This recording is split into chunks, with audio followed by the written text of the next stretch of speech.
శ్రీకాకుళంలో ఇలా మాట్లాడుతూ ఉంటే ఆయన ఎమ్మెల్యే అనుకుంటా, ఎమ్మెల్సీ గుర్తురాలేదు.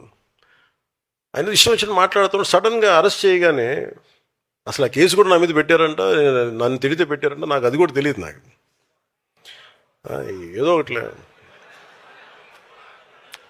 పేర్లు నేను అనేది వ్యక్తిని చెప్పట్లా. నాకు చెప్పాను కదా, వ్యక్తితో పెద్ద సంబంధం. నాకు నిజంగా చాలామంది తిడుతున్నారు, నన్ను చూస్తాను. నాకు ఎంత ఇమ్యూనిటీ వచ్చేసిందంటే భగవంతుడి దయ వల్ల. అంటే నాకు యాంటీ వైసీపీ నేను ఇమ్యూనిటీ ఎక్కిచ్చేసుకున్నాక నాకు అసలు అలా చూస్తూ ఉంటాను. బూతులు తిడుతున్నా అలా చూస్తూ ఉంటాను సంతోషం. ఇంకా అలాగా అంటే వాళ్ళు సడన్గా ఇష్టానికి తప్పులు చేసేసి, అంటే ఇప్పుడు మా కులాన్ని తొక్కేస్తున్నారు అంటాడు. నీ కులం చెప్పిందా నీ బూతులు తిట్టమని?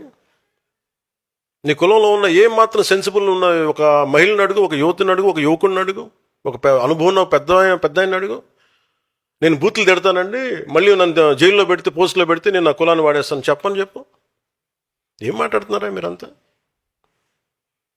జనసేన కులాల ప్రాతిపదికన రాజకీయం చేయరా, కానీ మీరు చేసిన తప్పులు చేస్తే మటుకు నేను చెప్తున్నా. మా వాళ్ళు ఎంత మాట్లాడతారో, మా నాయకులు కానీ మీరు కానీ ఎంత చేస్తారో నాకు తెలియదు. కానీ నేనైతే తప్పు మీరు ఇష్టం వచ్చినట్టు బూతులు తిట్టేసి క్రైములు చేసి కులాలు వెనక దాక్కుంటే నేను మటుకు దానికి బలంగా ఖండిస్తాను. అంతవరకు నాకు ఆ భయాలు లేవు నాకు. సో అందుకని ఈరోజు మనం ఈ కమిటీల ద్వారా ఇవన్నీ మాట్లాడుకున్నాం. సో మన సమర్థతను గుర్తించాలి. అంటే ఇలాంటి పరిస్థితులు మీరు ఎదుర్కోవాలండి. ఇవన్నీ ఎందుకు చెప్తున్నా, ఇలాంటి పరిస్థితులు మీరు ఎదుర్కోవాలి అంటే మీరు వీటి మీద అవగాహన ఉండాలి. చాలామందికి నాయకులు చెప్తున్నా, ఈ మధ్యన మన రాజు ఎక్కడ చెప్పాను, మీరు మాట్లాడరు ఏంటండి, మన వాళ్ళందరూ అడిగారు. అడ్డగోలుగా తిడుతున్న ఎవరు మాట్లాడరు, మొహాట పడుతున్నారు ఏంటండి, అదే మీరు ఏం చెప్తారు అని. అంటే నేను ప్రతిసారి చెప్తానంటండి వాళ్ళు తిట్టమని.